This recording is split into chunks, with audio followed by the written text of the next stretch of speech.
2014. Please rise for the pledge. I pledge allegiance to the flag of the United States of America and to the republic for which it stands, one nation, under God, indivisible, with liberty and justice for all. Thank you. Roll call, Madam Clerk. Trustee Lang? Here. Trustee Brady? Here. Trustee Kruger? Present. Trustee Vogel? Here. Trustee Hein? Here. Trustee here informed the board he would not be here this evening, and President Juris. Here. Thank you. Entertain a motion to approve the minutes for the joint workshop meeting for May 19, 2014. So moved. Second. Motion by Trustee Vogel, second by Trustee Kruger. Roll call. Trustee Lang? Yes. Trustee Brady? Abstain. Trustee Kruger?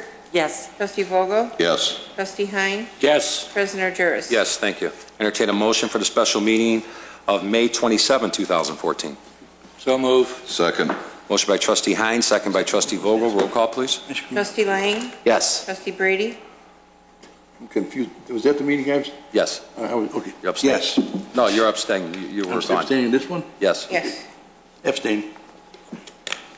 Trustee Kruger? Yes.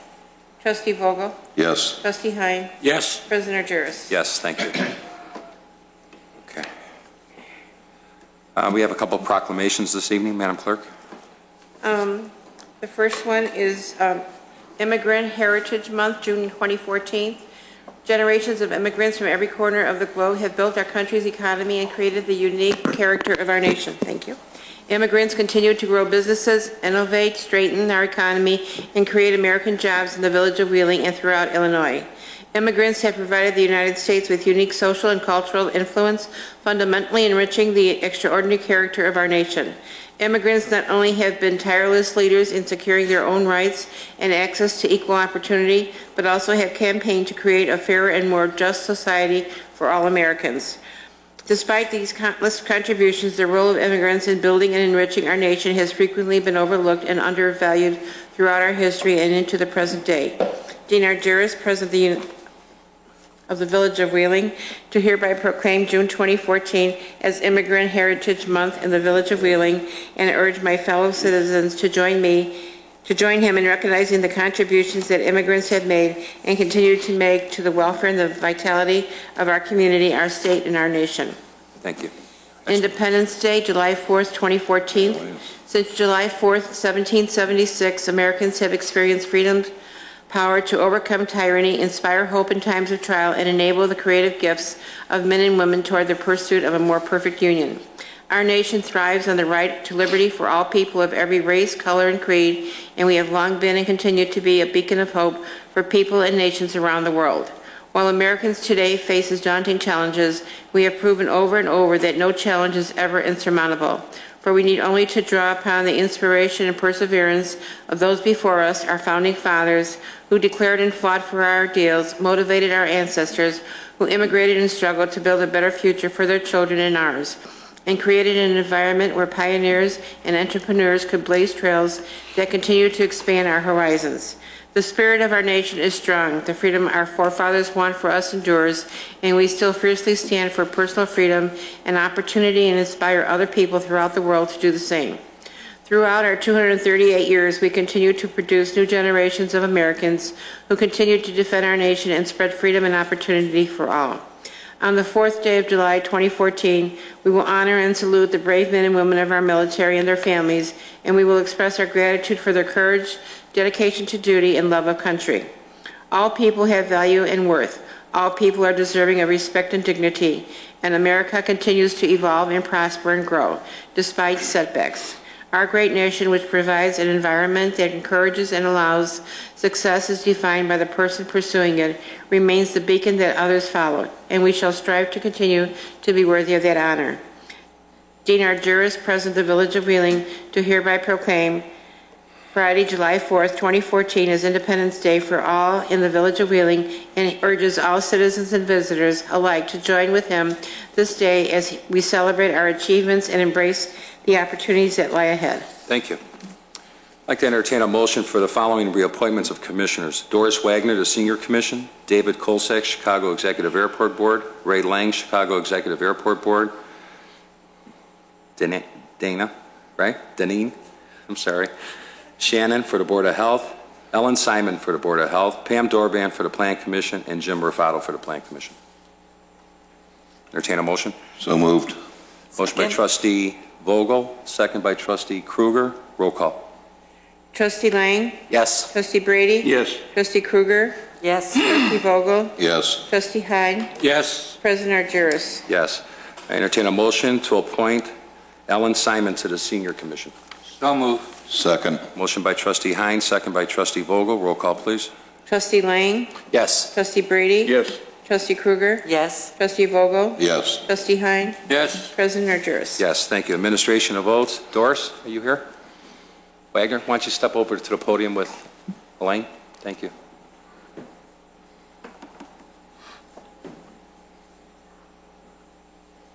Make sure this works.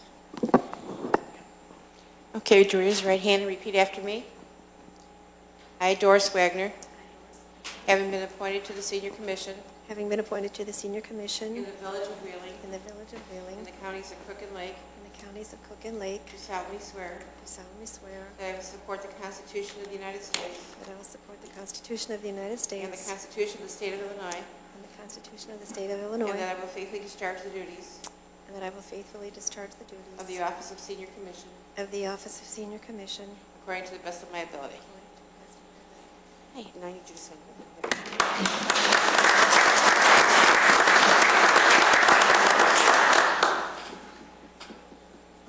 Okay, that's for you. Yeah. Thank you, Doris. We appreciate it. Thank you. Trustee Lang?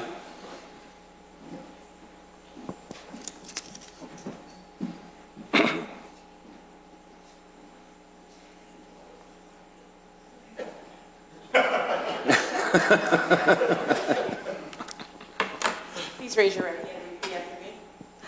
I, Ray Lang, I, Ray Lang, having been appointed to the Chicago Executive Airport Board been appointed to the Chicago Executive Airport Board, of Directors of the Village of Wheeling, Directors of the Village of Wheeling, in the counties of Cook and Lake, in the counties of Cook and Lake, do solemnly swear do solemnly swear that I will support the Constitution of the United States, that I will support the Constitution of the United States, the Constitution of the State of Illinois, the Constitution of the State of Illinois, and that I will faithfully discharge the duties and I will faithfully discharge the duties of the Office of Chicago Executive Airport Board Director of the Office of Chicago Executive Board Director according to the best of my ability. according to the best of my ability. Thank you, sir.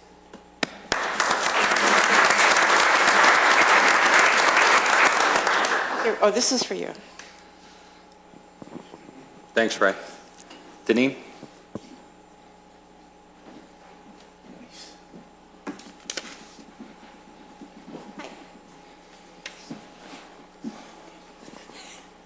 Okay, please raise your right hand and repeat after me.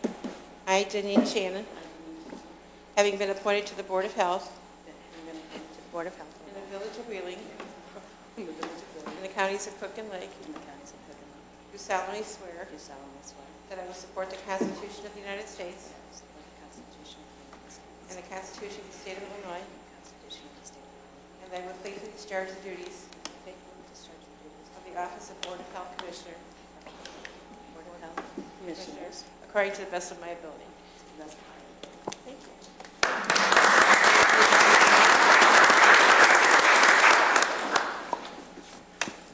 Thank you, Deneen. Appreciate it. That's yours. Thank you. Mr. Rufato?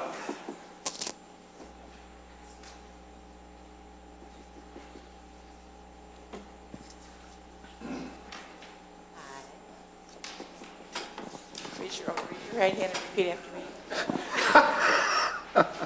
I, Jim Rufato. I, Jim Rufato, He's a lefty. Appointed to the Plan Commission have been appointed to the Plan in Commission the Village of Wheeling, in the Village of Wheeling, in the counties of Cook and Lake, in the counties of Cook and Lake, do solemnly swear do solemnly swear that I will support the Constitution of the United States that I will support the Constitution of the United and the States Constitution of the State of Illinois, and the Constitution of the State of Illinois, and that I will faithfully discharge the duties and I will faithfully discharge the duties of the Office of Plan Commissioner of Office of Plan Commissioner according to the best of my ability. according to the best of my ability.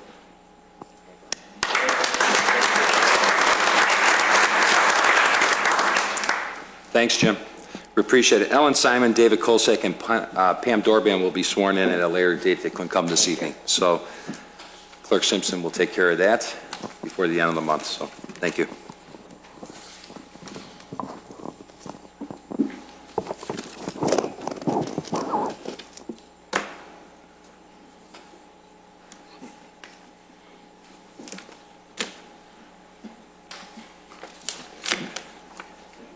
Citizens' concerns and comments? Members of the general public may address the board with concerns or comments regarding relevant issues. The person submitting a petition, concern, or other comment shall be allotted 5 minutes to present their points and to state their name and address into the record. Mr. Rosen.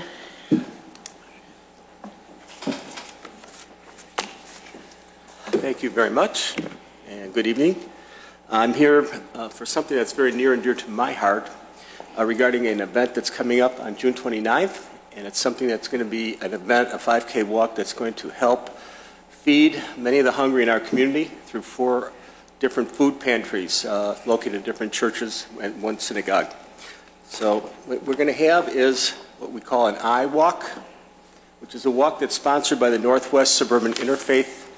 And Northwest Suburban Interfaith Council is a consortium of 10 different places of worship, 4 of which are pretty close to us, one across the street at Shiradas, St. Alphonse, St. Mary, and Kingswood, as well as 4 others, or 6 others out in the Buffalo Grove, Long Grove area.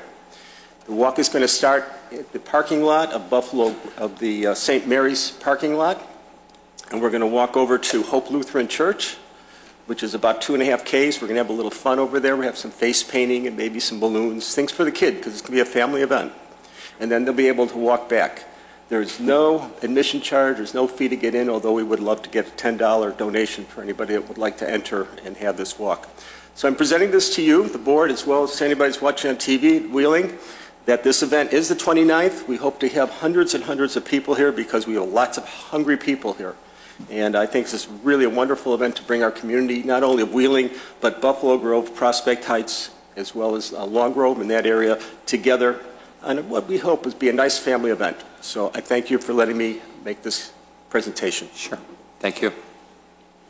Anybody else? That's it, President. Thank you. Staff reports, Director Stavros. Thank you, President Andrews. Some of our residents of late have been receiving notices in the mail from outside contractors soliciting and telling them that they should have their water tested. They should be aware that their water is possibly contaminated, and asking them to fill out a card and return the card for a free home analysis, and it's giving a whole lot of reasons why the water is contaminated. I'd like to assure the residents in Wheeling, if you're connected to Wheeling Water Supply, the public water supply system, our water is tested monthly. We test we have 40 samples a month. We have 40 different areas that in town that we test under the IEPA rules and regulations for bacteria as well as other contaminants that are required under the EPA. We report these facts if there's any violations or contaminants that are identified to the EPA each month under the calendar year. At the end of the year, we send a report to the public as an annual water quality report. That report will be coming out the 24th of this month in the annual newsletter. I'm happy to announce that Wheeling this year had no violations. And again, if you're connected to the public water supply system, you have no fears. Our system is whole. Now, what when they send this flyer out, they're talking about wells, if you have a septic field, cross-contamination. I can't speak for private wells. There are some homes yet in Wheeling that do have private wells and are on septic. And I certainly do encourage you, if you do have a private well, you should have it tested maybe annually or every 2 or 3 years. But again, if you're on the Village of Wheeling water system, there's no need to have this done.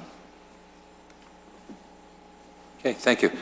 You know, the last time we met, Anthony, I asked you about the Avalon Sienna Park, and I understand some of that's been reopened. You want to elaborate on that a little bit? Yes, we worked very diligently after we received the repair parts last week, and we repaired all the equipment for the larger pieces for the older children to enjoy and play on. The smaller toddler equipment that was deemed unrepairable and unsafe was completely removed from the park. Okay. The park was completely re-mulched, and it's completely open for use now. Okay. And it looks beautiful. Good job on your staff. Thank you. Did it? Yeah. So that's consent agenda. All items listed on the consent agenda are considered to be routine by the village board and will be enacted by one motion. There will be no separate discussion of these items unless a board member or citizen so requests, in which event the item will be removed from the general order of business and considered after all other agenda items. Thank you. Entertain a motion? So moved. Motion by Trustee Kruger. Second. Second by Trustee Brady. Roll call. Trustee Lang? Yes. Trustee Brady? Yes. Trustee Kruger? Yes. Trustee Vogel? Yes. Trustee Hein? Yes. President Juris? Yes, thank you. 13A. Presentation regarding community immunization and school physical clinics. Thank you. Director Weezer.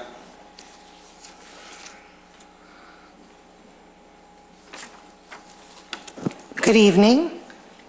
We are pleased to bring before you a collaboration of community organizations, businesses, schools, and the village. The collaboration includes the Village of Wheeling Human Services Department, the Board of Health for the Village of Wheeling, Wheeling High School, Greater Elgin Family Care Center, Familia Dental, and District 21. This group came together to help assure all Wheeling students can start school on time by providing the opportunity for families to get immunizations and physicals for their children, which are a state requirement to start school.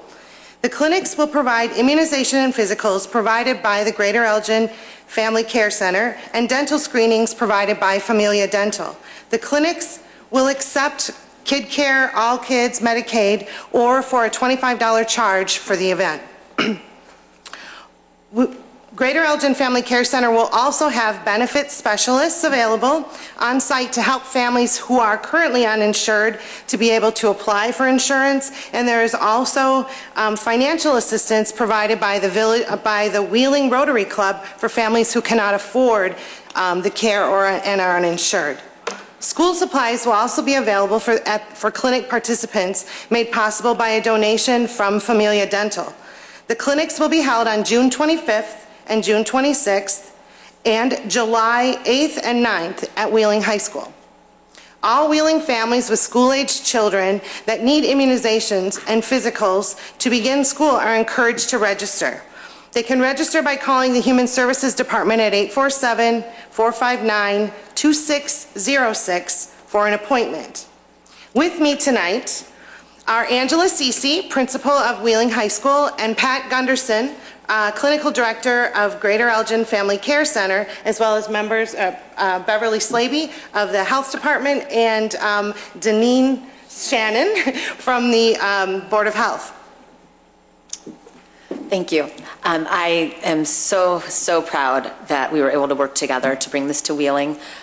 Having just finished my first year as principal of Wheeling, in the beginning of the year we sat together and started coming up with plans on how to get a clinic into our area, and we had no idea that in 1 year we would achieve this, and it just came together so quickly. And the Greater Elgin Area Family Care Center has been so supportive, as well as Familial Dental. We are looking forward to a longer partnership. Hopefully they'll be moving into the area to continue to work with our community. Great. We'd like to thank the Village of Wheeling and the high school for inviting us into your community. We are a federally qualified healthcare center and have been in the northern suburbs probably since about 2002, and we became a federally qualified healthcare center in about 2007. This is exactly what we do. We are funded partially by the federal government to care for clients and patients that cannot get their care anywhere else, the uninsured, Medicaid, underinsured. So we're very happy to develop and cultivate this relationship. Wonderful. Again, I'd like to thank everyone who came here tonight. Some of them are on summer break. And again, the opportunity to share with all of you this information. Again, if people have questions or to make an appointment, please contact the Village of Wheeling Human Services Department at 847-459-2606. I think this is great. You know, you guys were talking about this last year. I know it was a concern of the schools. And it's amazing how the Board of Health, yourself, Sherry, District 21, 214, Elgin Clinic, all came together and made this a reality, which is a wonderful service for our kids. And it gives you guys a jump start and a head start going into the new school year. And Sherry's been phenomenal to work with. It has absolutely been wonderful. Who could have imagined that in this short time we were able to... I applaud you guys. You guys did great. Really put it together.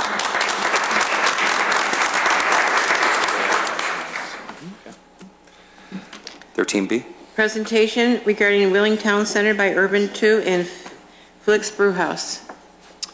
Mr. Melanthropy. Thank you, President Argyris. Urban R2 is here tonight to provide an update on the status of Wheeling Town Center, the $100 million transit-oriented master plan mixed-use development on the former Wicks site, which will initiate the village's downtown. Urban R2 is here with the principals of Flicks Brewhouse Movie Theater, the anchor tenant for the retail portion of the project. Urban R2 is also joined by their joint venture partner, Josh Goldstein, with the Lindmark Group, and the Lindmark Group is the new equity partner joining the team. Marquette Companies will likely manage the apartment complex. The village is on track. We expect to approve the redevelopment agreement for Wheeling Town Center in the next 30 days as part of our plan to create a downtown adjacent to the train station, Heritage Park, the Aquatic Center, and the municipal campus. I'm really delighted tonight to introduce Brad Friedman with Urban R2 to describe the development plan and all the progress that has been made on the Wheeling Town Center project. Brad? Thanks, John. And we wouldn't be here without all of your support, so thank you very much for everything that you've been doing for us for the past year. It's been a pleasure to work with you. I've addressed most of you many times before, and I'm really happy to be up in front of you again, and thanks for giving us the opportunity. As John mentioned, we've got the team in from out of town, Josh Goldstein and Matt Silvers and Alan Reagan, the CEO from Flicks Brewhouse, and we're really excited to give you the presentation tonight. I'll try and be quick. Just, to recap, because it's been a while, we are preparing to do a $100 million mixed-use transit-oriented development, about 100,000 square feet of commercial space anchored by Flicks Brewhouse and some other restaurants and other retail uses. And the design does incorporate some convenient public surface parking, which I think is really nice compared to some of the other town centers that have been getting some negative criticism based on the parking structures where the public is getting lost, not knowing where to go and how to find the locations. When we've kept the parking very simple here. We also have a residential component, 5-story residential building. We're hoping to bring in about 300 luxury rental units. They'll all have quality finishes, very similar to our Catalyst project downtown that Dean and John had the opportunity to visit. We're going to put together a superior amenity package that I'm going to talk about a little bit later. And the way that the 5-story residential building is structured, there's an internal garage exclusive for the residents, so there's no mix-up between the commercial parking and the residential parking, something that I think makes for a really good town center. So as John mentioned, we are near completion for the RDA. He said that he thinks we'll have it done in 30 days. I'm a little bit more optimistic, and I know where Jim Frola works, so I'm going to knock on his door. We've met with a lot of people from the Planning Commission to get conceptual approval of the site plan, a number of meetings with the Park District and Fire Chief McIsaac. We've gone over a lot of items. And he's had the opportunity to visit a project in Orland Park, which is very similar to the residential structure that we are building to make him feel a little bit more comfortable. We do have Flicks Brewhouse here tonight to talk about their program in more detail. We have a lot of other interested retail tenants. I'm going to talk a little bit about what makes a successful town center and bring that back in to compare to what we're putting together here in Wheeling. Talk a little bit about the logistic plan, show you some preliminary landscape plans, show you a couple of photos from our downtown project, and then allow Josh Goldstein to get up and talk about his company. I'm not going to steal too much thunder from Matt Silvers, but just, real quick, we are happy to have Flicks Brewhouse as our anchor tenant. They are a first-run movie theater offering the food and beverage service. They have a lot of special events. They have a brewery on site. It's a state-of-the-art theater. They plan on doing 8 screens, and I think it's going to be a fantastic anchor. There are a lot of other interested retail tenants as well. Wayne Kaplan from Sperry Van Ness was just at the ICSC along with John and Drew, and there's tremendous feedback, and they all want to be a part of the project. They all say the same thing. When you make more progress and you finalize the site and get it entitled, we will devote the resources and the time. But everybody up here on this screen knows about the project, is interested in the project, and wants to be a part of it.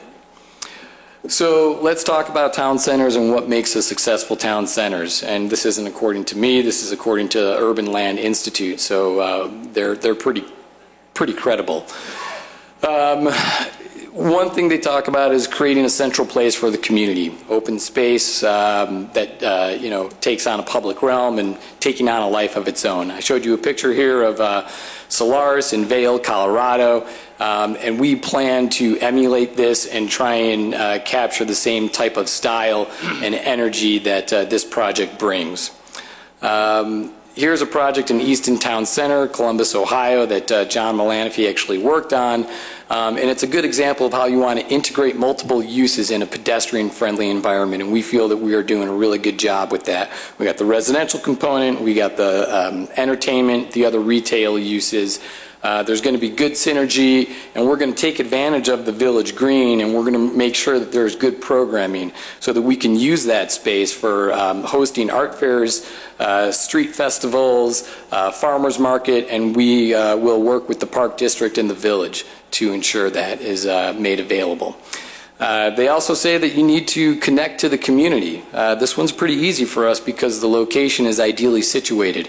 We're next to the train station, Village Hall, the Park District facility, the Aquatic Center, and of course all the work that's going around Heritage Park, which is coming along really nicely. So we're really excited, and we're taking advantage of the subject property, and we're putting in a lot of pedestrian walkways to make sure that it is connected to all these wonderful built-in amenities that surround the area. Here's a picture of Market Common in Arlington, Virginia. Coincidental, John also worked on this project. Market Commons was a very complex structure, but you can see just by looking at it the similarities that it will have with the Wheeling Town Center that we have prepared. This was a balance between public and private interests, very similar to what we're doing. They did have to plan for some complex financing with multiple sources, as are we, and they are also incorporating phasing strategies, as are we. So just to reiterate, the Wheeling Town Center is a partnership between the development team and the municipality. I also throw Flicks in there as well because we want to make sure that we work with them. But we do need help. There's a lot of infrastructure costs that go into it. There's a lot of public improvements. And of course, we want to deliver a really first-class village green public space that can be utilized. And we need help from the TIF in order to bring that to fruition. And the help that we get from the TIF will be directly correlated with the finished product and the quality that we can bring. So just to talk a little bit about the construction, the logistics, I've had several meetings with my development team, the geotechnical engineers, civil engineers, the architects, general contractors. We've looked at the site, we've talked about all the phasing and how we're going to plan the development. There's a lot of thought that goes into it because of the complexities surrounding the project, but we do plan to break ground in early 2015. We're going to start with the infrastructure and reroute the water and the storm. So then we'll just roll into construction. That'll give us an opportunity to have Flicks come to the market sometime in the summer of 2016, shortly followed by the residential units, and then the other retail components will fall into place shortly thereafter.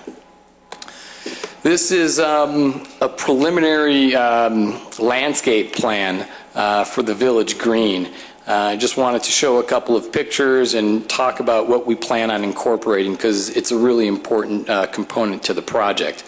We want to have every retail tenant that is up against the Village Green to have some sort of outdoor dining experience. I've talked to Kiefers about it, I've talked to Flicks about it. They know how important it is and they're all making adjustments to their plans to incorporate some sort of outdoor dining experience. I also think it would be really cool to have some interactive water fountains and some nice light features. There's going to be a good portion which is concrete to handle the pedestrian traffic, and at the same time we are going to make sure that we have some solid green lawn areas as well. We're going to have a lot of ornamental pots, planters and trees. We'll have a trellis, and we were thinking about doing some sort of monumental entrance sculptures to help define the area. Lots of seating, built-in wood benches, and natural stone seating as well will most likely be incorporated. These are preliminary landscape plans for our residential courtyard. I know it's not public space, but at least it's going to give you an idea of the quality of product that we're trying to bring to the market. Very similar to what we're doing with our Catalyst project downtown. You can see we're going to have a pool, lots of lounge seating, some private cabanas, a hot tub will be connected to the pool. We'll have private dining tables covered by a trellis, a big outdoor cooking and kitchen area. We'll also have some activities such as bocce ball, cornhole, even a putting green, and some other private areas for the residences to enjoy. So this is a picture of our Catalyst project, and as I mentioned before, I had the opportunity to give Dean and John a tour of the Catalyst project located downtown, and I welcome anyone else who wants to go for a tour. This is a rendering of what we're building on the rooftop. It's our rooftop patio with some nice wood benches, a fire feature, grills, and some nice outdoor patio seating. And just on the other side is the pool that we're putting into place with the cabanas. Here's a picture of our club room, which is on the 19th floor. It leads directly out to the patio and the pool area. We're going to have a demonstration kitchen. We'll host lots of events. Additional lounge seating, TVs, and a pool table. And then on the 4th floor, above the parking garage, we have another amenity area with a dog walk, a trellis, some additional grill stations, and a nice lawn area for bocce ball and cornhole. That's it for me. I'm going to pass it on to Josh Goldstein, and he can talk about the Goldstein family and all the developments that they have accomplished over the past few years. Good evening. Thank you, Brad. Thank you, John. My name is Joshua Goldstein. Tonight, I stand before you not from a corporation, but from a family organization that has been in real estate development, construction, and management for over 55 years in New York. We have developed and constructed over 3,000 single-family homes, condominiums, and rental houses. Our commercial space total over 1 million square feet of Class A and Class B office, and over 800,000 square feet of shopping centers In hospitality, we have built and managed over 400 hotel rooms and over 250,000 square feet of meeting space to go along with those hotels. The majority of what we have built over this time, we still own and manage today as a family. Over the last few years, our primary focus has been growth, and is the main reason why I'm here today. To date, through working with partnerships, we have acquired over 12,000 additional rental units nationwide, just literally in the last 3 years. We are working very hard and doing a 500 rental unit ground-up development in New York that is actually a transit-oriented district, which is also being proposed here. A destination shopping center in Gulf Shores, Alabama. We are basically bringing a large tenant in from Las Vegas, the first ever Bob Marley's restaurant that's going to mirror Jimmy Buffett's, which I'm sure most of you have seen before. And we are currently building a 5-star hotel resort on the island of Anguilla. The resort's name is Zemi Beach. I can say that our family secret to all of this is basically nights like tonight. Whether it's community boards in Gulf Shores, Alabama trying to fight BP after the oil spill, or village boards in the village of Suffern trying to do rental units, executive councils of government in Anguilla, or all of you tonight, relationships with local municipalities are the secrets to our success. We all work together to provide local communities a better place to live, shop, and stay. It's a pleasure to meet you all tonight, and I'm going to turn it over to Flix. Thank you. Thank you. Thank you.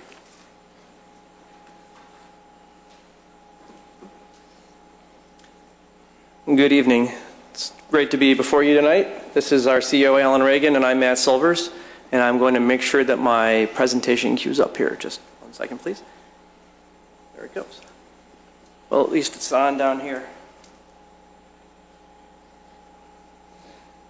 Magic of technology. Again, Matt Silvers. I run real estate for Flix Entertainment, which is the enterprise that houses Flix Brewhouse among other entities, and this is our CEO, Alan Reagan. And it's great to be here tonight in front of you. It's been a while. We've been talking about this, and it's really nice to be able to share with you some of the information that I'm sure you've been waiting for to better understand what Flix Brewhouse is and what it's all about. Sorry. Oh, I'll do it down here.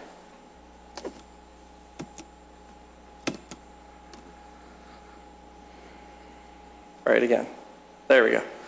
Sorry about that. So Flix is a Texas-based enterprise. We're out of Austin, Texas.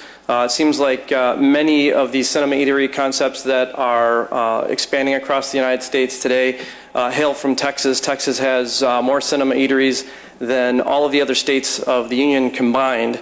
And we all seem to have come up with our own iteration on it. And we really like ours because we combine food, movies, and we also brew our own beer on premises, which is, I think, our major distinguishing mark.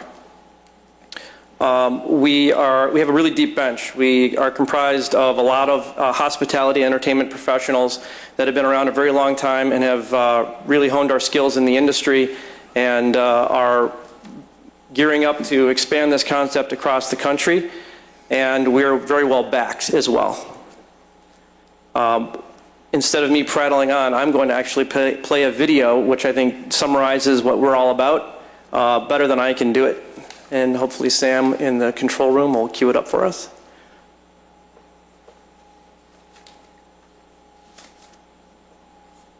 I'm told it will play automatically.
So that's Flicks Brewhouse in a very quick 60-second or less nutshell. We like to think that we're redefining cinema. So our moniker is Cinema Redefined by combining movies and microbrew and really excellent food all in one fun destination-oriented package. We think that we've happened upon something quite special, and we're really looking forward to bringing that to Wheeling. I'm going to continue on here with my presentation. So we've got movies, good food, and beer all together, Cinema Redefined. So these are our flagship beers. This is what we brew on premises. We've got, in Round Rock, we've got 6 that we're making right now. Our locations that we build outside of Round Rock are going to probably have 10 beers brewed on premises. We also have a fair number of rotating seasonal beers to take advantage of the season. So we would expect here in Wheeling to have somewhere in the range of about 35 total beers on tap, about 10 of which we make on premises under the Flicks name, and about 25 others that are basically regional and local craft beers. We're all about celebrating the craft beer scene in the region that we enter. So that's really what we'll have on tap, no pun intended here. One of the things that I think is really interesting about Flicks is that we have a lot of alternative content. It's not just first-run movies. Yes, we show Godzilla and X-Men and How to Train Your Dragon 2, and it's good family fun, but we do a lot of other things other than just show first-run movies. This is what's on tap, again, sorry, no pun, for Flicks in Round Rock in the month of June, and it's a really nice roster, and it attracts a range of different folks for different evenings depending on what we're showing. From a pancake breakfast on Saturday morning, which was really a family-oriented affair, to a guy's night out, ladies' night out. We have a comedy series that we run. And so there's always something for everybody, and we run anywhere from 6 to 8 or 9 alternative events such as this virtually every month. We also like to brag about something that we call Flicks Maximum Experience, which is our large auditorium that is going to have over a 60-foot wide low distortion parabolic high definition resolution screen. 4K resolution, which is basically the highest standard that you can achieve in the industry today for clarity of video. Dolby Atmos, immersive sound technology. Dolby Atmos is right at the cutting edge of what sound can be in a cinematic experience today. And of course our dine-in, our now well-known dine-in concept, our dine-in service. This is representative of what our auditorium looks like in Round Rock. Our prototype is going to be a modernized version of this, but this is a fairly good indication of what's to come. One of the things that's exciting about Flicks is that we'll generate roughly 6,500 guests per week, which is a lot of traffic, a lot of activity. I'm going to have Alan Reagan, our CEO, just jump up here really quickly and talk to you about some of our numbers. I know he wants to participate a little bit. I'm not just a pretty face, President Argyris. I actually feel like I'm coming home a little bit because a long time ago, when I lived in Chicagoland for 17 years, Wicks Lumber was an audit client of mine, and I came out here to, maybe we should have counted the lumber a little bit more carefully, and it might still be there, but this is a little bit of a homecoming for me. And one other thing I'd like to say is Flicks Brewhouse is totally about family entertainment. I have 3 granddaughters, so I've just gone through and actually enjoyed How to Train Your Dragon 2. And we went through Maleficent, which was a pretty good movie. It kind of told those young girls of mine that even people who look on the surface like they're baddies really can be goodies and have a heart. So that's kind of what makes it fun. I mean, yeah, it's fun that we have a microbrewery, but it's fun to look at the kids. It's fun to look at the grandparents. It's just fun to look at people coming and experiencing something that you just don't get every day.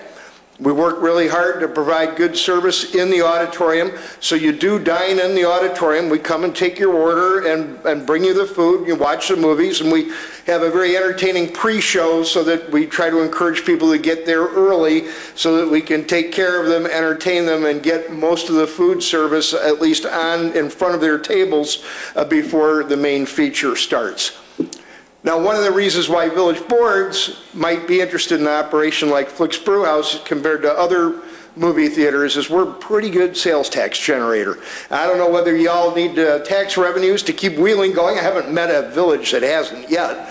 But just in case you do, we provide some pretty good revenues. So I think if you do the math up there, where we're projecting in this location about 6,500 customers a week, spending on average around $23, and that's all fully sales taxable. And that includes the kids, too. Their parents pick up the tab. It'll give you a little bit of a breakdown as to where our dollars come from. So even though we have brew house in the name, because that's what we do that's unique, you can see that alcoholic beverages, and that's beer and wine, is a small minority of this total sales picture. So it's really kind of like the sizzle, but I want to make sure everybody understands this isn't the place where the frat boys are going down for the chug-a-lug competition. I mean, typically my experience is that people will have 1 or 2 beers. We also have a pretty nice little lobby, and you can sit there and have some food and enjoy some craft beer and talk beer with the fellow beer geeks. So it's a pretty neat little operation, and it's a good sales tax generator. Now, I don't want to steal too much thunder from Urban R2, but 10 days ago, I was in a town called Overland Park, Kansas, which is a small town center they just opened called Prairie Fire. One of our competitors happens to be the anchor in Prairie Fire. They have a bunch of restaurants, and I went down there basically to check out the competitor and to check out this town center, which was really just a long block long, and it was jammed. They had 6 stories of structured parking just for the retail part, and I'm pretty sure that the city of Overland Park, Kansas is happy with the investment they made in Prairie Fire. So if you ever want to do some research, take a look at that. I'm going to turn it back over to Matt. He's batting cleanup and everything, but I couldn't be more pleased to be coming back home to Wheeling. Thank you. Thank you. Thank you, Alan. I think next time we do this, I'll have you up here most of the time because you're far more entertaining than I am. In general, we expect to achieve somewhere in the range of about $1 million per screen in total top-line revenue. So for an 8-screen movie theater, it's about $8 million a year, plus or minus. It depends on the location. So this is a nice little map which summarizes, obviously home is Austin, Texas, but we're spreading out across the country with a heavy focus on the Midwest. I'm from Chicago, and I'm a homer, and I'm bringing one home here. And so obviously there's a nice focus on Chicago, but we are focusing on many parts of the Midwest and some select markets in the Southwest and the Southeast as well. Let's talk about our prototype, which again, as I said, is about 8 to 10 screens. It's going to range from 35 to 40,000 square feet. The architecture here is pretty representative of what we'll attempt to achieve in any given project. Obviously, we'll vary this to the degree that we've got to dovetail it into the architectural aesthetic that the developer that we're working with has on tap for us. I keep going back to on tap. I don't know what it is. I'm influenced by where I work. This is a nice example of the inside of what we're building right now in Des Moines, Iowa. This is kind of an early look at what we think the lobby will end up looking like there. In the end, it'll probably look a lot warmer than this, but this is I think a good look at some of the materials that we're going to be using. We've actually got that's real barn board on the wall, salvaged from a barn, and we've got our tanks up above, a really nice long bar that's almost 60 feet long there in front, and some really nice furniture, and it's going to be a nice place to gather and talk before or after a movie, have dinner here if you want to, or go down in your seat. So let's talk about why you all might want a Flicks Brewhouse here. Again, it tallies up to roughly 335,000 guest visits a year. We're a significant sales tax generator. We'll provide in the range of 150 plus or minus new jobs. We really do function as a true destination. We've found in our own research that folks will drive anywhere from 20 minutes to 30 minutes to get to a Flicks Brewhouse, and that's in a smaller market. In the Chicago metro market, with nothing like this anywhere nearby, I could see people driving for 30, 40 minutes to get to a Flick's Brew House. Maybe that's just because I like Flick's Brew House, and I think people will drive that long to get to Flick's Brew House. But we do note that they drive from a much greater distance to come to see us. We also like to engage with the communities that we will be building a Flick's Brew House in. We have a really cool Pro-Am competition where we'll initiate every 90 days we'll have a competition with our brewer will initiate basically give us a beer of the quarter, and the public that is interested in participating will basically submit their offering, and our brew team chooses the winner, which then goes on tap for the quarter, and a percentage of that goes back to a charity. We'll have a Cinema on the Green. We'll have to work out the details of that, and we also have some nice other community partnerships that we focus on in Round Rock right now. We've got one going on with Habitat for Humanity. Plus, at the end of the day, you will be cooler than your neighbors, which is very important. We are focused on Wheeling for a range of reasons. It's a great project. We're really excited about it. You can get here from a broad distance very quickly. Wonderful density, good strong demographics. The focus for us is really 5 miles and beyond, because we believe that people will, again, drive for a good long while to get here. And this area is just chock-a-block of people and good disposable incomes. People are looking for things to do and are looking for destinations and looking for entertainment. This is an open film zone as far as we're concerned, and we've got a great talented development team behind us. Again, you've seen that picture. This is how we think that our prototype would morph and fit onto this site plan here. And here's a better look at what we're thinking about right now. It's got a long way to go. This is kind of an early look at it. But this is also designed to give you a feel for how it would lay out on the inside and how it would all work. We have an off-the-corner entrance with patio seating that would embrace the green moving down the side. The corner itself would be glassed in, and it would house our brewery equipment. You would see that from a considerable distance down the main drive of the green, which we think is a really attractive feature wrapping the corner there. And this is about 37,500 square feet, so it's right in the middle range. So that's really Flick's Brew House in a nutshell, and I hope you enjoyed it. If you have any questions, I'd be happy to answer any. And we're looking forward to working with you all going down the road. Thank you. Adam, anything else on your end? I'm sorry. Brad. Anything else on your end? I'm good. I'm just here to answer any questions. Okay. You know, normally I would open up questions to the board, but we have a couple items on our executive session this evening that's kind of sensitive, and I've been advised that we hold comments until a later date, but we appreciate Alan, Phil, Joshua, Brad for your time tonight, for flying in, and we're looking forward to the future. Thank you, guys. Okay. Madam Clerk, 13C. Resolution declaring a surplus in the Southeast Tax Increment Financing District Fund and authorizing the distribution of such to the Cook County Treasurer's Office. Thank you. Manager Spondelos. Thank you. This resolution and the ordinance that follows it both deal with the South TIF District. The first one, the resolution, is the last of the surplus declarations. This portion of the declaration was held off until we were able to get the final audited numbers, which have finally come in. So that's the only reason that this portion was separated from the others, and including tonight's declaration of surplus, the village will have distributed just over $1.5 million from the Southeast TIF District since its inception. Add to that $17.5 million from the Crossroads TIF and $2.5 million from the South Milwaukee TIF, and the total from all TIF for surplus declarations is $21.5 million. Questions from the board? Entertain a motion. So moved. Motion by Trustee Vogel. Second. Second by Trustee Lang. Roll call. Trustee Lang?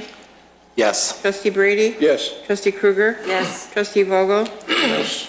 Trustee Hein? Yes. President Argyris? Yes, thank you. 13D. Presentation, 13D Ordinance amending the Village of Wheeling annual budget for the fiscal year beginning January 1st, 2014 and ending December 31st, 2014. Manager Spandos. Thank you. This is the anticipated transfer from the South Milwaukee TIF into the Crossroads TIF that covers the money that was required to make the Town Center TIF whole before it was closed late last year. Again, this number was anticipated and finalizes that process of moving money between TIFs. Thank you. Questions from the board? So moved. Second. Motion by Trustee Vogel, second by Trustee Lang. Roll call, please. Trustee Lang? Yes. Trustee Brady? Yes. Trustee Krueger? Yes. Trustee Vogel? Yes. Trustee Hein? Yes. President Argyris? Yes, thank you. 13E.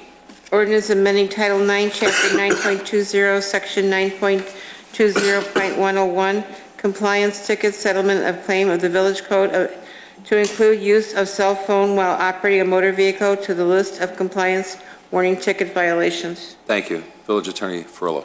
Thank you, President Argyris. This amended ordinance simply adds to the list of compliance warning tickets in lieu of prosecution the first violation for an individual of the hands-free law that came into being in Illinois this year.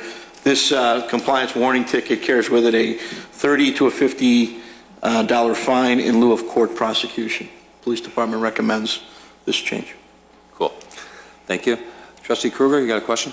I do. What have we been doing since the law went into effect on January 1st? We've been writing the ticket at the state level and going into the county courthouse. So just a flat-out ticket. So now with this, we can now give warnings. Yes, gives our officers that discretion. Great. Thank you very much. Anybody else? Yes, question. Trustee Lang. Thank you. Well, just so for clarification for the residents and anyone else who's listening to this, describe the violation. Is it holding your cell phone in any way? Changing your music? Some people Yes, Trustee Lang, it is holding your phone anyway while you're operating a motor vehicle. Talking on the phone, texting on the phone, using the phone to check your emails, texts. And a lot of people use music through their phone into their car now. Is it the same thing, changing a different song or something? So it's anything you're touching that phone next? While you drive, yes, while you're driving the vehicle. If you have the music playing through your phone and hooked up through your car system, no. Okay. And then the last question on that, well, also not stopped at a light. So even if you're stopped at a light, it's still a violation, correct? Yes. Okay. And then lastly, if you do get pulled over, typically what does the officer do when they check your phone? Will they? No, they won't check your phone. If they saw you talking on the phone while you're driving or texting, they're going to have a conversation with you, ask you what you're doing, and then use their discretion either write a warning ticket or a local ticket or in the state court. Okay. Thank you. Anybody else? Trustee Brady? I can see the value of this, especially with new laws, till people learn that you're not supposed to be doing that. But is this going to go on forever, or is there going to come a time when, after so many years, people are still doing this, we're still going to be issuing warning tickets, or is this going to be repealed? I think the intent is to leave it on the books for first-time violators. It's up to you to repeal it. You certainly can do that, but I have no indication from the police department that we intended to pull this out of the code. It joins a list of, if you look at the ordinance, multiple other violations where our officers have discretion to issue this warning ticket. That carries with it a fine. It does carry with it a $30 to $50 fine. Warning ticket? It's in lieu of a court violation. You can settle this warning ticket. And that goes on your record? No, it won't. Well, I'm going to check it if it's first time. Won't be on your driving record. No, it does not go on your driving record at the local compliance warning. If it's a second violation, then you will be written into state court, where you have to go to the county courthouse to go in front of a judge. So if an officer stops a person using her cell phone, and if it doesn't go on their record at that moment, how's he going to know this isn't his first violation? What do you have? At the police department, we keep track of all our traffic stops and citations written here. So in Wheeling, if we stopped you and wrote you a compliance ticket, we would have that record come up in the officer's car with their CAD system. But nobody else, or if they get tickets in Arlington Heights, for doing this here, we wouldn't know that. If they received a state ticket, it would be on their driving record. But if they received a local ticket, no, we would not have that information. Okay, thank you. Anybody else? Entertain a motion? So moved. Motion by trustee Lang, second by trustee Kruger. Roll call, please. Trustee Lang? Yes. Trustee Brady? Yes. Trustee Kruger? Yes. Trustee Vogel? Yes. Trustee Hein? Yes. President Argyris? Yes. 13F. Ordinance asserting the 2014 prevailing rate of wages for Cook and Lake counties. Attorney So Ferrullo. Ascertaining. Thank you. Briefly, this is an ordinance that comes before you every year. We're obligated as a governing body in the state of Illinois to ascertain the prevailing rate of wages in the counties that make up Wheeling, that's Lake and Cook County. We have to do this every year in June. These wages will apply to public works projects that take place in the village of Wheeling. So moved. Question from trustee Vogel first. What if we vote no? We would not be in compliance with the state statute. State statute carries with it penalties for failure to comply. A willful violation of the statute is categorized as a misdemeanor under the state law. Then I guess why, if we're going to be penalized and it's, I mean, we really don't have a choice, so why do we bother voting on it every year? State law requires that every year we ascertain the prevailing rate of wages and we establish those by vote of the village board. It's why is the law written that way? Maybe that's the question. I can't tell you that, but it is a requirement, and you will see these every year in June. Following the passage of this, we're obligated to send it down to the Secretary of State and the Department of Labor, and also publish in the newspaper that in June we ascertained the prevailing rate of wages in Wheeling each year. One of our neighboring communities just voted it down. What's the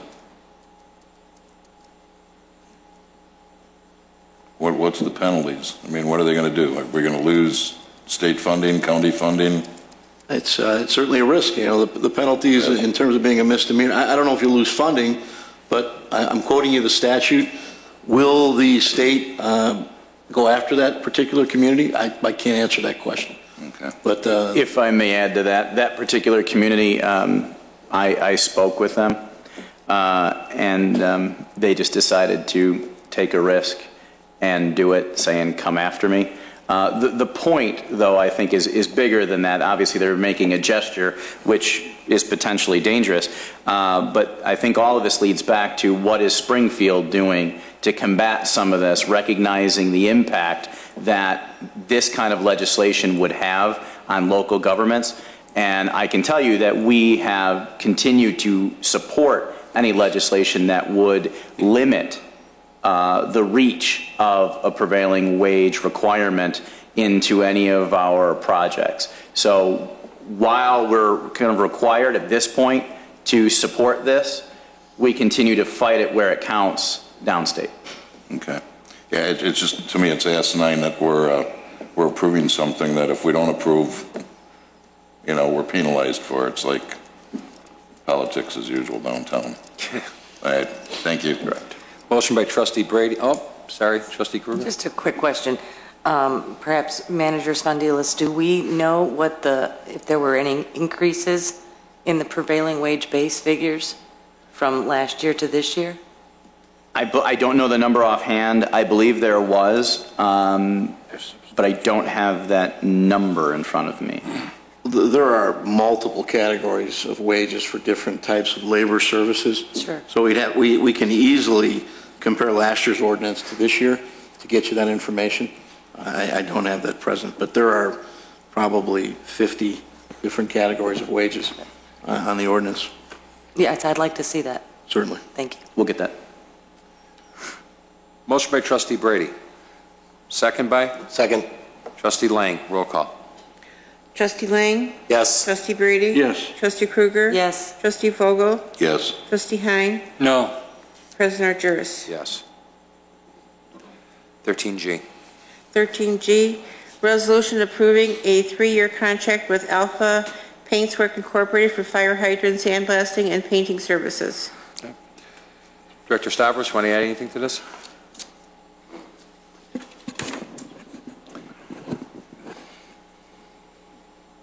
contract is for a 3-year contract. It's a little unusual in the fact that it is a 3-year contract. Normally, we have bid this out normally with one vendor, and we went with a consortium this year of 8 municipalities and bid it out through Glenview on a joint bid. And excuse me, Alpha Paintworks was the lowest responsible bidder. Alpha has been our contractor for the last 5 years, and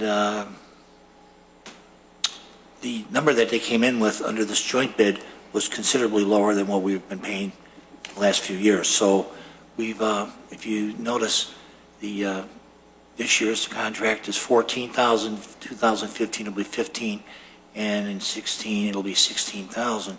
That's for 200 hydrants per year, and we were budgeting 20,000 per year. So we've saved $15,000 over the next 3 years through this contract. Good job. Questions from the board? Entertain a motion? So move. Second. Motion by trustee Hines, second by trustee Vogel. Roll call. Trustee Lang? Yes. Trustee Brady? Yes. Trustee Krueger? Yes. Trustee Vogel? Yes. Trustee Hine? Yes. President Argyris? Yes. 13H. Discussion regarding concept review of Salvation Army Family Store at 903 West Dundee Road. Thank you. Director Melantify. Thank you, President Argyris. The Salvation Army Family Store is interested in leasing the vacant former IF Furniture Gallery at 903 West Dundee Road and Dunhurst Plaza Shopping Center. And any space over 20,000 square feet requires special use and village board approval. The petitioner has requested the opportunity to present this concept to the village board. Village staff has recommended the board consider the Salvation Army Family Store as a potential tenant. For this space, it would eliminate 32,000 square feet of vacant space and restore the property to productive sales tax producing use.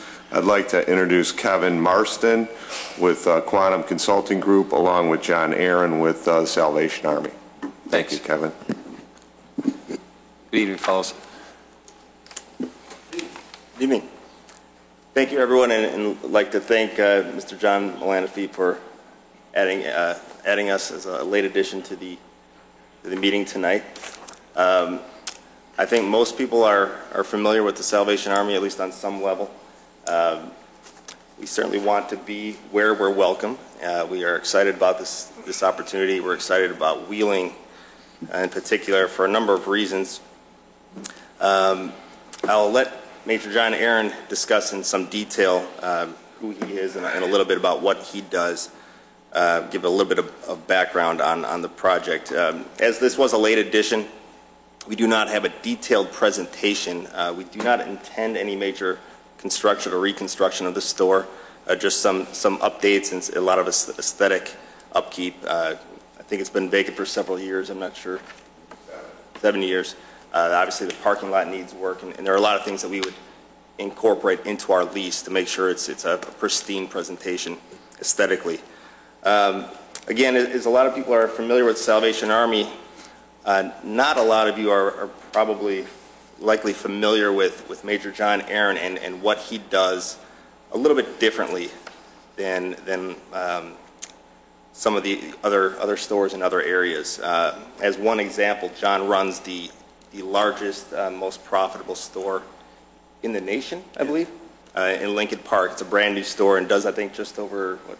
It'll be on target for about $6.2 million. $6.2 million. So John was brought into the Chicago area from Michigan with the idea of upgrading the brand. We do not want, there's a lot of new competition that some people might be noticing among thrift stores. There's Goodwill, which is a great organization, Savers, and a handful of others. And we really want to upgrade our brand, and we envision a flagship type store here in Wheeling. It would fill a great void for us. Within the northern suburbs, we have nothing anywhere nearby here. This store happens to be almost an ideal footprint for us. We're moving to a larger footprint.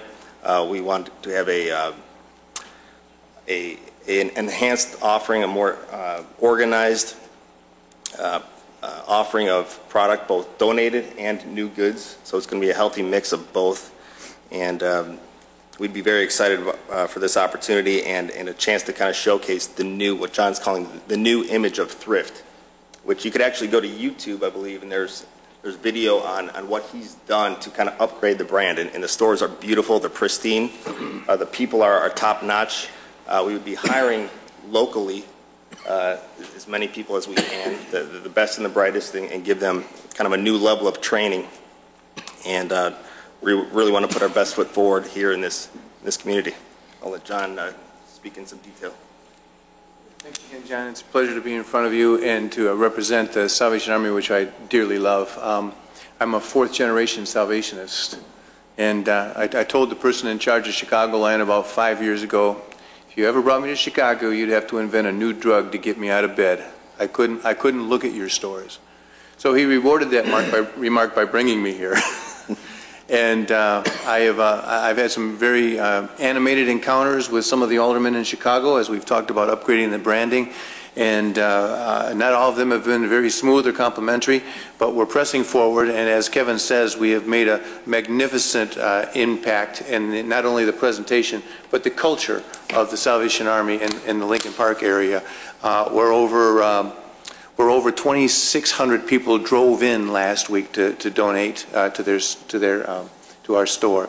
And on Grand Avenue in Humboldt Park, a little bit more of a Latino flavor down there. And again, to take the folks off of what used to be North Avenue with a broken elevator and 3 floors and holes everywhere into the refurbished Hobo store on Pulaski and Grand Avenue has just renewed their dignity as people and brought pride to the Salvation Army, and that's what my passion is. My parents are Salvation Army people. My grandparents were born in uniform, or buried in uniform, and same with my great-grandparents. So the banner means a lot to me. The image means a great deal to me. The mission means everything to me, and we would just be thrilled to bring that level of pride and dignity to the workers in Wheeling.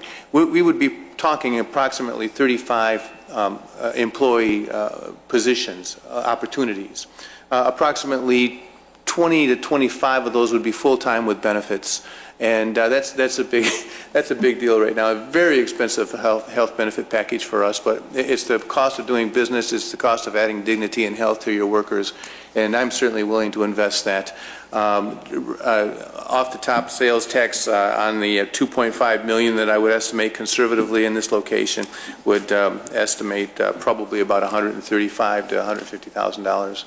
And I'd be glad to answer any questions, but in concept, we would love to be here and show you the new image of thrift. Thank you. Questions from the board? Trustee Brady, anything? Yep. Trustee Kruger? No, I have nothing. Sorry, Ken, did you want to say something? Do you have any in this area, the suburbs, right now? Any stores? Not in the north area here. We do have on the other side of 83, which are not under my jurisdiction, Algonquin and a new one on Rand Road. Arlington Heights has one. Arlington Heights, yeah, yes. Close. So we've got, just across in Northbrook has a new store there where the old Dominic's was. But that's not, that's a...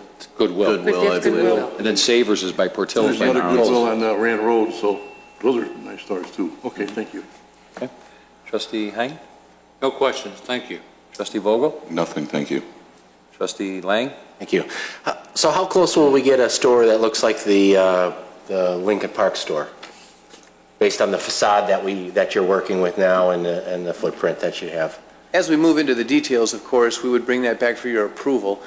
We would put a branding on the front of the store that would most appropriately match what we're beginning now in Lincoln Park, which is basically a red awning, white lettering, and a drive-up donation center off to the side where the donations could be discreetly removed from the donor's car. The receipt could be issued. We could say thank you, and then take it down the corridor there. So it would remotely represent the Lincoln Park branding, which is available on the new image of thrift on YouTube.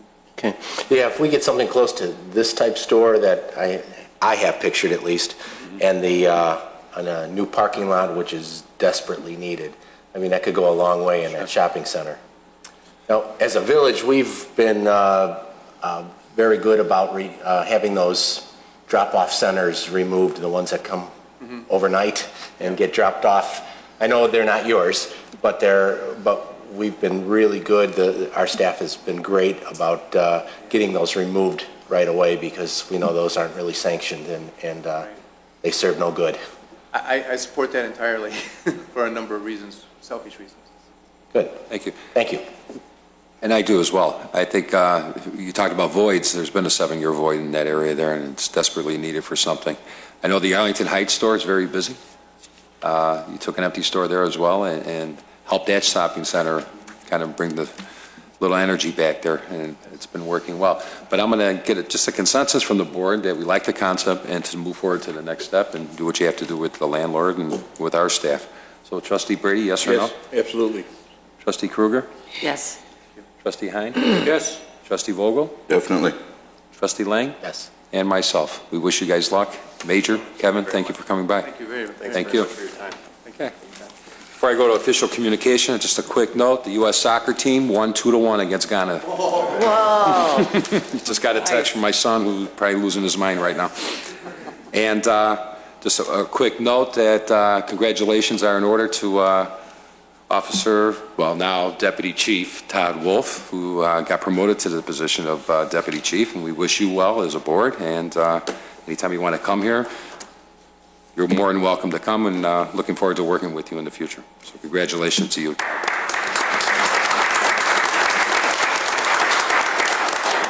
Okay, official communication. I'm going to go to Trustee Hein first.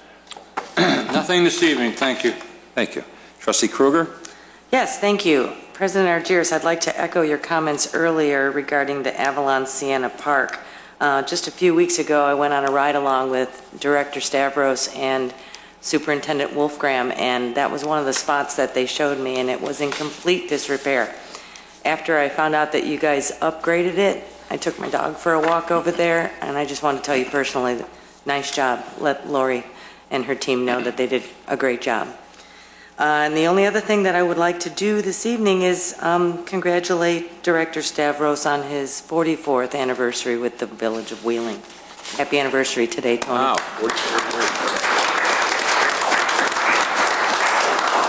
And he's only 45. He looks good. He looks great. Thank you. Sure. Trustee Brady? Where are we with our pedestrian way process, crosswalks, et cetera? Haven't heard anything in a while, and it's kind of an important issue, especially the crosswalks on our major streets. I see too many people jaywalking because there's no specific crosswalks in any reasonable distance from a stoplight that they can cross. We have a path, a bike walking path right across the street from here, no way to cross the street except to go down Wolf Road or all the way across the tracks to Northgate or Old McHenry. We have to fix this. Is anybody working on it or looking at it? We sent out an RFP, Mark can give the details, but we sent out an RFP specifically to study crosswalk locations or potential locations. Mark, do you want to? Yeah. What I can say, Trustee Brady, is that, and the rest of the board, is that our consultants, KLOA, traffic consultants, they're also working on this crosswalk for us. They wanted to wait until the warm weather, late spring came, so we were able to record the highest number, and Assistant Mr. Wolf, or Chief Wolf won't listen to me here, but we're trying to get the highest number of jaywalkers or people who are crossing the streets in certain locations so that we have the best shot at getting IDOT to allow us to put crosswalks in. So I know they've been taking film, and I do expect them to produce something relatively soon. Do we really have to have IDOT permission to put a crosswalk in? Yes, we do. And in the locations we're looking at, which are IDOT streets, we have to do this study, and we have to make a case to IDOT to put crosswalks in. We cannot put the crosswalks in without their approval. And I'm not talking about lights. I'm just talking about paint and 2 signs. Yes, that's exactly what I'm talking about. Okay. Anything else? Please, let's get at that. No, not right now. Thank you. Okay. Trustee Hein, you had something? Yes, I do. I forgot. I was looking out the window and I was reminded of the wonderful telephone poles that we have sitting on the parkway across from us here at the Village Hall. It looks like they're going to be erecting some 8, 9, or 10 large wooden antique type trees. What are they going to be replacing, and why are we using those types of? I thought we were going to some type of a standard, metal standard with proper lighting on it. But what are those poles for out there? The poles are for those are ComEd poles, and they're going to replace the existing poles that are out on the street right now. They're going to as far as I know, they're going to relocate the poles.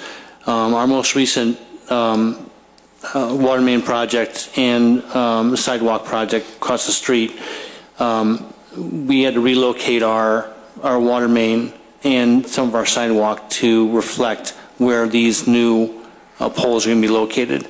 So these poles that have been dropped off, they're going to, we're checking today to make sure, but they're going to relocate those poles farther away from the roadway.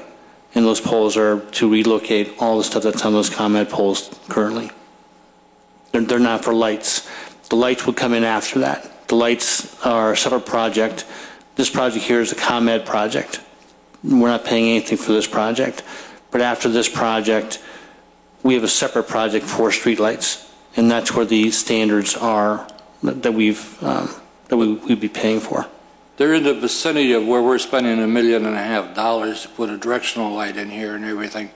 Are they going to be changing those poles over to some type of light standards that we can approve, or are we going to be looking at those for the rest of our lives? You'll be looking at those for a long period of time. If I may interject, the only option that we have is to bury the lines, which comes at a significant cost. But unfortunately, ComEd does not have any other option other than the wooden pole. I don't understand it. Why couldn't they move the poles to the end of the property line along the creek? Why does it always have to be on the street? Right. Access for repair.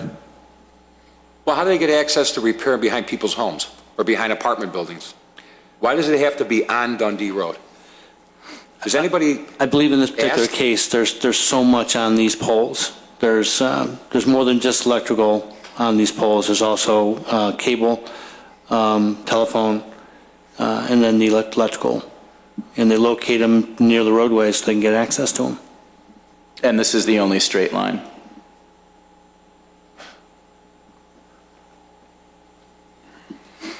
Did you ask them? Ask them to move them. We knew they were going to move them. When we went in for our water main project, we knew they were going to relocate their poles farther to the north. Why couldn't they go further to the north? I did not ask that question. I did in years previous, and as Mark said and I said, it's those reasons. It's for those reasons that they are where they are, and the only option that we've got is to pay to bury them. Well, we had the money, but we gave it back, the $18 million in the TIF fund, so I guess we shouldn't have done that. We should have put some lines under the ground. Thank you. Well, that was years ago, you said. I like to look at some other options out there. Absolutely. You know what? We're spending money on streetlights here. We have people looking at purchasing property here to put housing here. You can have this stuff looking out your bedroom window or your front room. I mean, they move lines all the time. I go to other towns where they used to be on Waukegan Road. It's no longer there. It's gone. And it wasn't buried. It was moved.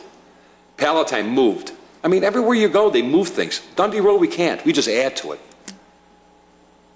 Let's really be a little proactive here and see what we can do. Otherwise, we're wasting our time here. I'm sorry. You tout downtown center, town center this, town center that, new look on Dundee Road. Just to add more to it. Open your mouths, come up with a game plan, you know what? And if we need to lobby for it, we need to lobby for it. But we're just too easy to drop poles here. And go ahead, put up more. It's the cost of doing business in our town. You know, these guys walk around thinking it's, you know, we need you, you don't need us. You know, enough. This is terrible. Anything else, Trustee Hein? Nothing, thank you. Thank you. Trustee Vogel? Nothing, thank you. Trustee Lang? Thank you. I'll use this opportunity to promote the Run the Runway coming up on August 30th at Chicago Executive Airport. It's your first chance to run on those runways in a 5K or walk in a 1 mile walk. Sign up is on the Chicago Executive website, and there will be a link on ours. It is already on ours. It's on there. Thank you. And what's the date on that? It's Saturday, August 30th. That's Labor Day Saturday. Time? 8 a.m. 8 a.m.? Okay. And there'll be an open house as well. Food trucks, we're looking at about 10 of the area food trucks to be there, and some display of aircraft from the Chicago Executive residents, the pilots out of there. Great. Thank you. Clerk Simpson? The Village President and Board of Trustees invite you to a night with the Wheeling High School Jazz Band.